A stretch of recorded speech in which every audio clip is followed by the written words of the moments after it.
The Logikoi fell when their love grew cold, imprisoned in material bodies, but the Logos still calls them home.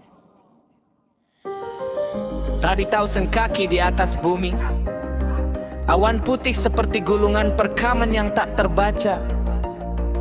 Dan aku, jiwa yang mendingin, menerawang jauh ke belakang, mencari jalan di antara jalan-jalan yang tak pernah jadi. Cerita ini dimulai bukan di Jakarta yang megah, tapi di Kupang, kota kecil tempat aku bermimpi dan resah, mengejar cita-cita yang terasa seperti fata morgana. Harapan bukan sekadar percaya, tapi hasrat yang menyala. Meski kemungkinan tipis, aku genggam erat-erat. Pasti takdir berkata lain waktu tes perekrutan tenaga kerja itu. Kau tak bisa tahun ini karena yang ke depan memenanti. Usiamu masih cukup, tapi ada yang lebih memberatkan hati.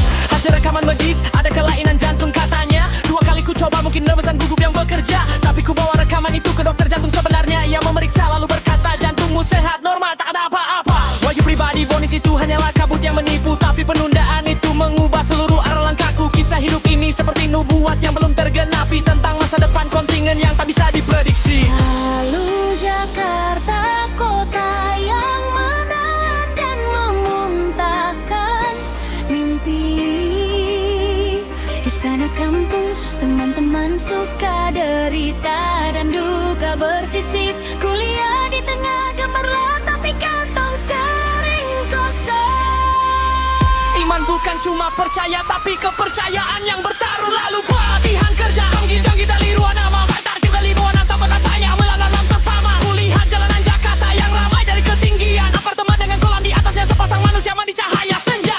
Suami istri atau kekasih yang masih bermimpi, degup gedung pencakar, langit berdiri dalam sunyi. Kuliah masuk lelaki dengan penampilan memukau. Jas neces, sepatu mengkilap, celana tisu, aksesoris mahal. Aku tahu dia duduk membuka map, lembaran kertas berbisik angka, gaji fantastis, ribuan dolar, bonus mingguan, bulanan atau kerja prima di tangan, seperti taruhan Pascal di hadapanku. Tanda tangan ini atau tetap pegang pada ketidakpastian yang semu. Aku gemetar, gugup pikiranku cuma satu, kerja supaya bisa makan, mungkin sisa untuk biaya kuliah. Bukan rakus pun ambisi, cuma bertahan hidup. Kau minta izin keluar, sebentar saya renungkan dulu. Loh, kakiku tak pernah kembali ke jedung itu. Entah kenapa, seperti jiwa yang menolak tubuh yang mengurungnya, seperti teori kuno tentang pilihannya tak bisa dipaksa. Di kantor media online, kerja yang tak betah. Aku minta kerja dari rumah, lalu ku tinggalkan semuanya tanpa arah. Kulihat keluargaku derita dan air mata terpatri. Aku yang katanya berpendidikan, tak bisa meringankan beban sendiri. Pasifis di medan perang kemiskinan, tapi perdamaian tak kunjung tiba. Hanya bertahan, tak melawan, karena melawan butuh daya.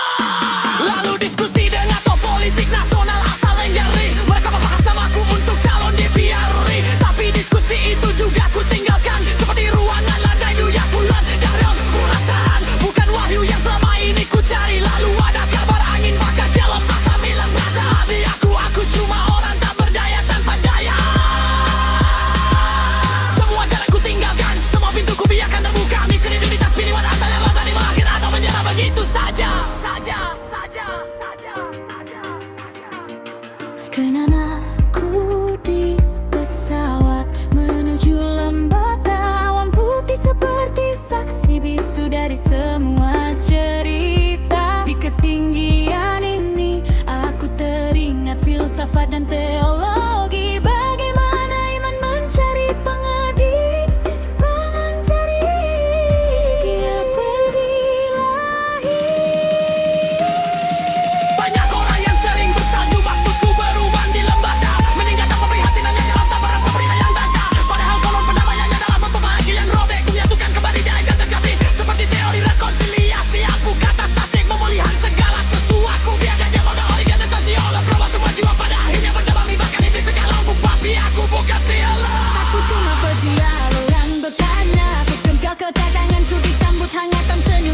petik semua pilihan yang terkuambil, semua jalan yang tak jadi, jalan yang tak jadi.